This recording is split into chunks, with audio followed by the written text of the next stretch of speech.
first step towards achieving your dreams is having the right coach. Get the best education with CAD.com Lab and make your AutoCAD do the 3Ds Max. Dreams come true. Download the app now.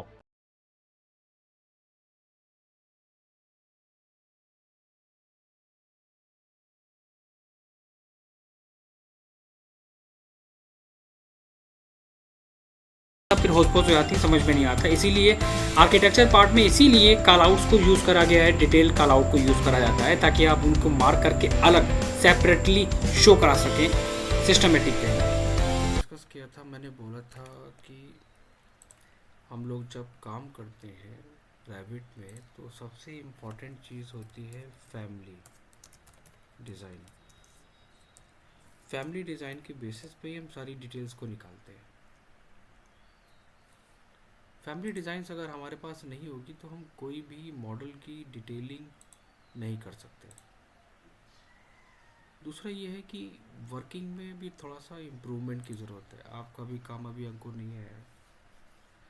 Elevations, dimensions, bed, मेरा office working की वजह से थोड़ा लो चल रहा है कि मैं सैटरडे तक आपको सबमिट कर दूंगा। हाँ, बहुत इम्पोर्टेंट है ना, ऐसे समझ में नहीं आएगा थोड़ा सा।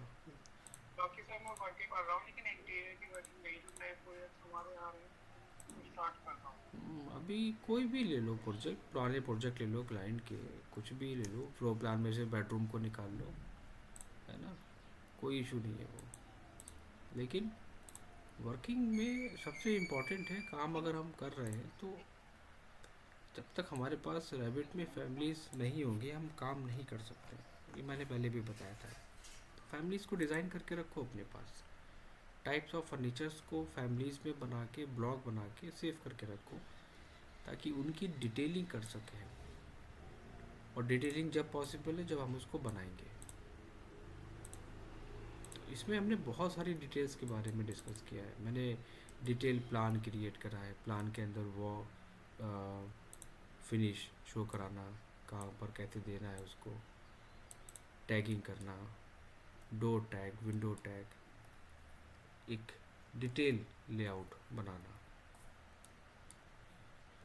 प्लान सिस्टमेटिक वे में बनेगा, कॉल आउट की डिटेल्स मेंशन करी जाती है, उसको दिया जाता है कॉल आउट को। कॉल आउट की इंफॉर्मेशंस वहाँ पर लोगे सो दैट हम अदर फर्नीचर्स को वहाँ पर हम मेंशन कर सकें, उनकी डिटेलिंग को मेंशन कर सकें। इंटीरियर का मतलब सिर्फ एक बाउंड्री क्रिएट करके फर्नीचर को प्लेस करना नहीं होता है, उनकी डिटेलिंग को मेंशन करना होता है। प्लान कंप्लीट हो गया हम लोगों का, एलिवेशंस कंप्लीट हो गया, एलिवेशन सी, एलिवेशन ए, एलिवेशन बी, मैंने बताया था चारों एलिवेशंस कंप्लीट करना है सबको। उन एलिवेशंस की टैगिंग करनी है कुछ इस तरह, उनके नेम मेंशन करो। ये सारी चीज़ें बहुत इम्पोर्टेंट है। कोई भी यूनिट ले सकते हो जिसमें चाहो काम करो। साइजेस मेंशन करो यहाँ पर कि साइजेस पे काम कर रहे हो, है ना। और इनको यूज़ करो, हिडन लाइंस के साथ दोगे तो कुछ इस तरह इफेक्ट आएगा हमारा। अगर हम यहाँ पर शेडेड यूज़ करेंगे तो शेडेड में हमारा कुछ ऐसा इफेक्ट आएगा। रियलिस्टिक लेंगे तो ऐसा आएगा। तो डिटेल के पॉइंट ऑफ व्यू से हम कुछ भी ले सकते हैं, वो मैटर नहीं करता है।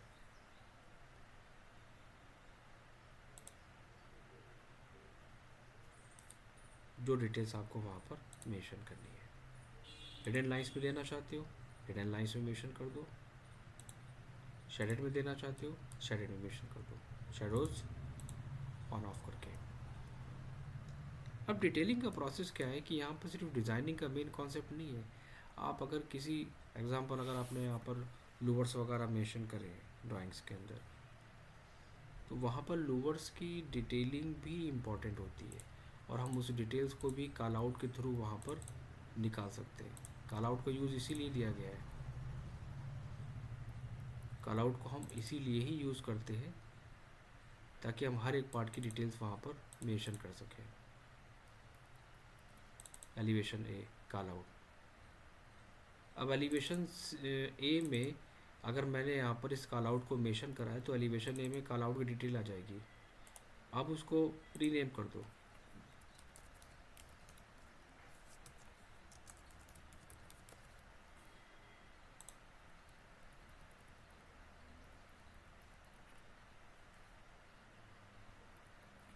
देन आप उसको डिटेल देना स्टार्ट करो। क्या आपने बनाया है, क्या आपका ऑब्जेक्ट है। वायर फ्रेम में करना है वायर फ्रेम कर लो। अब यहाँ पर देखना पड़ेगा, इसकी डिटेलिंग्स के लिए रेफरेंस ना लेना पड़े। ठीक है, तो इसको हम नहीं देंगे, गैप हमारे लिए इम्पोर्टेंट है, गैप दे देंगे। तो एक एक पार्ट की डिटेल वहाँ पर मेंशन करना बहुत इम्पोर्टेंट है।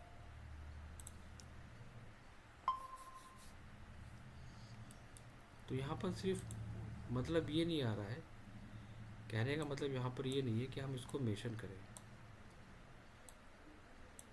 डिज़ाइनिंग करें रैबिट में। रैबिट का मतलब है कि हमको हर एक पार्ट की इंडिविजुअली डिटेल्स वहाँ पर निकालनी पड़ेगी। कि अगर हमने एलिवेशंस में कोई ऐसी डिटेल दी है जिसमें से हम उसको मार्क करके इंफॉर्मेशन के पर्पज़ से हम उसको अलग देना चाहते हैं, तो हम क्या करेंगे, उसको भी मार्क करेंगे वहाँ पर। क्यों मार्क करेंगे? इसलिए मार्क करेंगे क्योंकि जो भी हम डिज़ाइन चूज़ कर रहे हैं कैटलॉग के बेसिस पे, उसकी इंफॉर्मेशंस भी हम वहाँ पर ऐड कराएं। एग्जांपल, अगर आपको लोवर्स की डिटेल वहाँ पर ऐड करनी है तो आप वहाँ पर क्या करेंगे, लोवर्स को वहाँ पर आप कॉल आउट को मेंशन करेंगे एलिवेशंस के अंदर। तो एलिवेशंस में कॉल आउट देंगे तो वहाँ पर हमारे पास ऑलरेडी एलिवेशंस के अंदर डिटेल्स ऐड करा देगा, वो एलिवेशंस में ही ऐड कर देगा। तो मैंने वहाँ पर एक डिफरेंट नेम डाल दिया जिस ऑब्जेक्ट की डिटेल मेंशन कर रहा हूँ।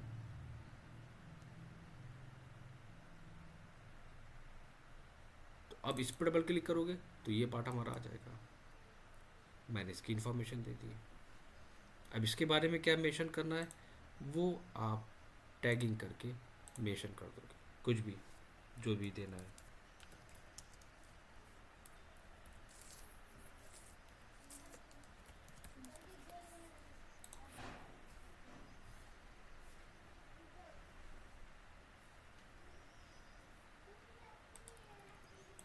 साइज को इंक्रीज कर लो।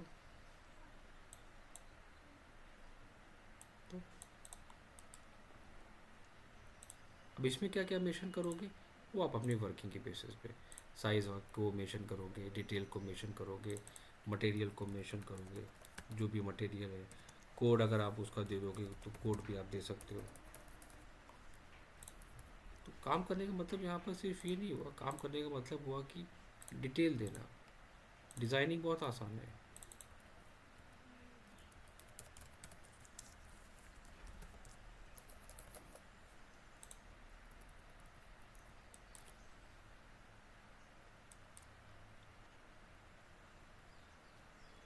कैड में हम ड्राफ्टिंग करते हैं, तो कैड में ड्राफ्टिंग के साथ साथ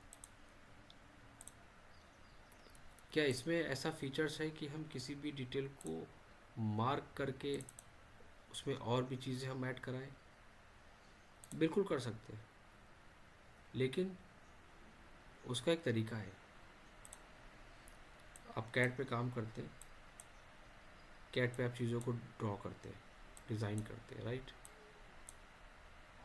इसमें क्या होता है कि जब हम कुछ बनाते हैं, कोई भी डिटेल्स क्रिएट करते हैं, तो कोई रेफरेंस इमेज अगर हम देना चाहें तो वहाँ पर हम ऐड करा सकते हैं। अब रेफरेंस इमेज का मतलब यहाँ पर क्या हुआ कि एग्जांपल, ऊपर हमारे पास एक ऑप्शन आ रहा है इमेज का, और दूसरा हमारे पास दिया होता है डिटेल ऑप्शंस, जो मैंने एक्सप्लेन किया था। इमेज ऑप्शंस का मतलब होता है ये कंप्लीट इमेज इंपोर्ट कराता है रेफरेंस के लिए। ये पूरी एक इमेज इंपोर्ट कराएगा। फिर हमें उस इमेज का साइज़ वहाँ पर कम करना पड़ेगा। और कॉल आउट डिटेल्स की अगर हम बात करें तो कॉल आउट डिटेल्स का मतलब यहाँ पर क्या होता है, किसी पर्टिकुलर एरिया पे इमेज को प्लेस करना। Detail, place detail, sorry detail type, यहाँ पर ब्राउज पे आएंगे, कोई भी इमेज चूज कर लेंगे, ओके करेंगे। तो अब ये जो प्लेस डिटेल ऑप्शन है, ये ऑप्शन प्लेस होता है हमारा सिर्फ और सिर्फ ऑब्जेक्ट के फेस पे, सिर्फ ऑब्जेक्ट के फेस पे प्लेस होता है। तो इसके लिए फिर हमें क्या करना पड़ेगा, सेट पिक अप प्लेन हमें करना पड़ेगा। और अगर हमें रेफरेंस के लिए कुछ डिटेल देनी है तो रेफरेंस के लिए हम इमेज को इंपोर्ट करा सकते हैं, वो कोई इशू नहीं है। लेकिन ये क्या करता है, ये पूरा एक साथ है ना, इसका जो साइज़ है ये पूरा एक साइज़, विड्थ यहाँ पर दिया हुआ है 20,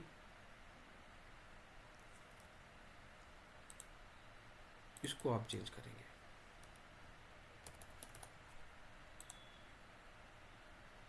ठीक है, तो रेफरेंस के लिए अगर आप उसे यूज़ करना चाहते हो तो आप कर सकते हो, लेकिन उसको प्लेस करने में फिर प्रॉब्लम आएगी। प्रॉब्लम आएगी किस में, कहाँ पर उसको हमें प्लेस करना है, रेफरेंस पॉइंट हमें कहाँ पर देना है। अब ये हमारा ऑब्जेक्ट आ गया, ये रेफरेंस हो गया मेरा। अब इस रेफरेंस को मैं कहाँ प्लेस करना चाहता हूँ, किसी अदर प्लेस पे। तो जैसे ही मैं उसको मूव कराऊंगा तो वो क्या करेगा, वो उस पॉइंट से शिफ्ट करा लेगा। Detail does not lie on the host. तो इसलिए यहाँ पर क्या करा जाता है कि कुछ चीज़ें हैं, जैसे कि क्या, हम जो डिटेल्स यहाँ पर मेंशन नहीं कर सकते, कुछ डिटेल्स को हम मेंशन करते हैं किसमें, शीट के अंदर। मैं दोबारा से इसकी डिटेल्स को क्रॉप कर दूंगा।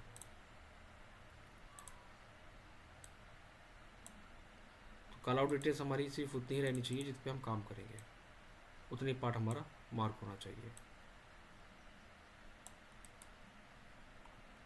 तो फोकस सिर्फ बनाने पे मत करो, फोकस करो डिटेलिंग्स के ऊपर।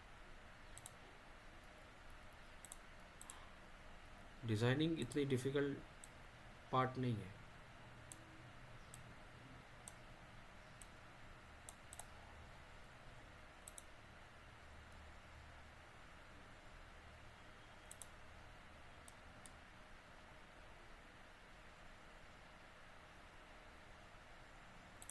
ठीक है, ये हो गया पॉइंट हमारा, क्या, मार्क करना चीज़ों को। अब आपने, मैंने बोला था अगर आप किसी भी वार्डरोब को मेंशन कर रहे हो, राइट, तो जब हम वहाँ पर वार्डरोब को मेंशन कर रहे हैं तो मुझे वहाँ पर क्या करना है, एक वार्डरोब को डिज़ाइन करके प्लेस करना है। कोई भी एक डिज़ाइन हो सकता है फैमिलीज़ के साथ, क्योंकि फर्नीचर आइटम में हमारे साथ इम्पॉर्टेंट क्या है कि जब तक हम उसकी फैमिलीज़ डिज़ाइन करके सेव नहीं करेंगे और प्लेस नहीं करेंगे तब तक हम उसकी डिटेल्स नहीं दे सकते। एग्जांपल, मैंने यहाँ पर सेक्शन 1 ड्रॉ करा, 2 सेक्शन हमने ड्रॉ करे, सेक्शन 1 और सेक्शन 2। तो हमारे पास यहाँ पर 2 सेक्शन आ गए, सेक्शन 1 और सेक्शन 2। अब इन दोनों सेक्शन को हम यहाँ पर कैसे रिप्रेजेंट करेंगे, कुछ इस तरह, सेक्शन 1 को और सेक्शन 2 को।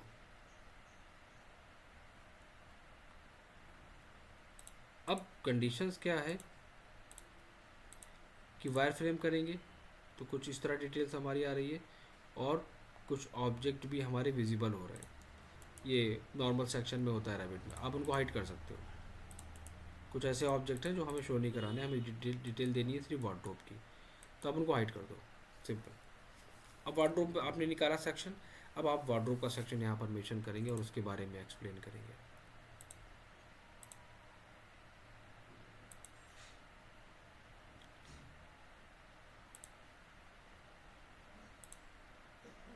उसकी पूरी डिटेल्स यहाँ पर आप मेंशन करेंगे टैगिंग के साथ। क्या फिनिश है, क्या थिकनेस है, कहाँ पर क्या आपने डिटेल ली है, उसकी डायमेंशन।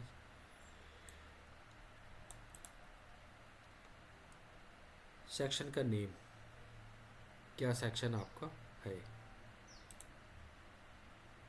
उस सेक्शन की डिटेल वहाँ पर देना। दो सेक्शन, सेक्शन 1 सेक्शन 2, उस सेक्शन को हम पहले ही प्लान में कट कर लेंगे और सिर्फ उतना ही एरिया हम देंगे डिटेल्स के लिए जितना हमें ज़रूरत है। तो फर्नीचर आइटम की डिटेल आपको साथ में ऐड करनी पड़ेगी और वहाँ पे भी आप क्या करोगे, एक एक चीज़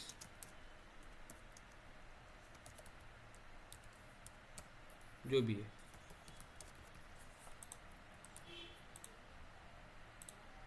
टेक्स्ट का साइज़,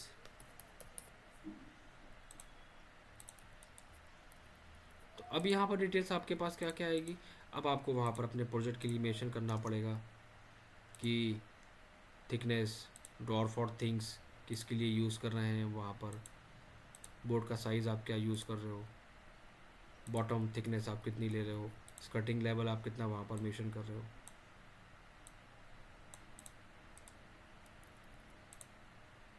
डिटेल्स के पॉइंट ऑफ व्यू से आपको उनके साइजेस, गैप, हर एक चीज़ वहाँ पर मेंशन करना पड़ेगी। ये सब होते हैं वर्क करने के प्रोसेस। मेन कहने का मतलब क्या है, कहने का मतलब ये है कि हमें काम करना है डिटेलिंग के ऊपर, राइट। ये वर्किंग हम ड्राफ्टिंग का पार्ट हम कैड में भी कर सकते हैं, बट रैबिट को इसीलिए यूज़ करा जाता है ताकि कैड में हमें ज़रूरत ना पड़े।